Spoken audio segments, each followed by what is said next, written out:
చాలామంది విమెన్ కామన్గా ఫేస్ చేస్తున్న ప్రాబ్లం ఫ్యామిలీ పాలిటిక్స్. దీనివల్ల విమెన్కి ఇంట్లో రోజు ఒక పోరాటంలా గడుస్తుంది. వీటిని కరెక్ట్గా హ్యాండిల్ చేయడం రాకపోయినా, కొంచెం సాఫ్ట్గా ఉన్నా వీటి వల్ల వచ్చే ప్రాబ్లమ్స్ అన్నీ ఇన్ని కాదండి. ఆకాశంలో ఉన్న నక్షత్రాలన్నీ కనబడతాయి.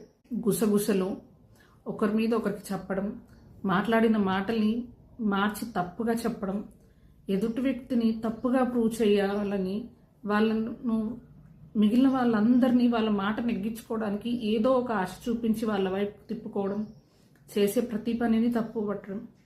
ఒక్కటేంటి, ఇలాంటి ఎన్నో ఇష్యూస్ వల్ల విమెన్ ఏం చెయ్యాలన్నా ఎక్కడి నుంచి ఏ ప్రాబ్లం వస్తుందో అన్న టెన్షన్, ఏం మాట్లాడాలన్నా భయం, ఒక్క అడుగు వేయాలన్నా ఎవరి పర్మిషన్ అడగాల, ఏమని తప్పుగా క్రియేట్ చేస్తారా అన్న స్ట్రెస్తో ఫ్యామిలీ రిలేషన్స్ దెబ్బతిని వైఫ్ అండ్ హస్బెండ్ విషయాల్లో అయితే డివోర్స్ వరకు వెళ్ళి సపరేట్ అయ్యే సిచ్యువేషన్స్ కూడా ఉన్నాయి.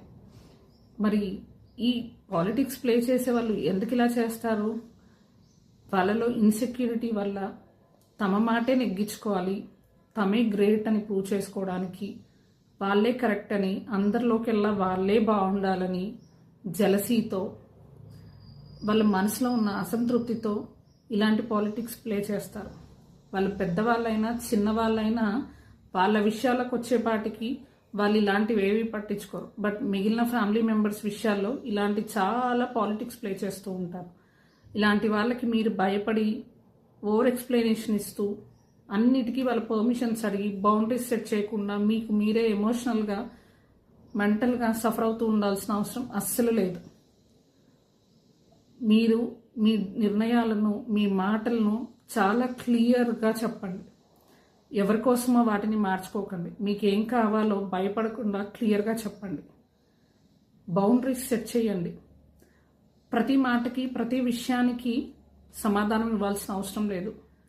అనవసరమైన విషయాలకి ఓవర్ ఎక్స్ప్లెనేషన్ అస్సలే అవసరం లేదు. మీ పర్సనల్ లైఫ్కి కానీ, మీ కెరియర్, మీ గ్రోత్, మీ ఫైనాన్షియల్ విషయాలు ఏవైనా ఎవరితో షేర్ చేసుకోకండి. సైలెన్స్ కూడా పవర్. తక్కువగా మాట్లాడండి, ఎక్కువగా అబ్జర్వ్ చేయండి. ఇలాంటి టాక్సిక్ పీపుల్కి వీలైనంత దూరంగా, అందుబాటులో లేకుండా బిజీగా ఉండడానికి ట్రై చేయండి. మీ సెల్ఫ్ వర్త్ ఏంటో తెలుసుకొని ఎమోషనల్గా, మెంటల్గా స్ట్రాంగ్ అవ్వండి.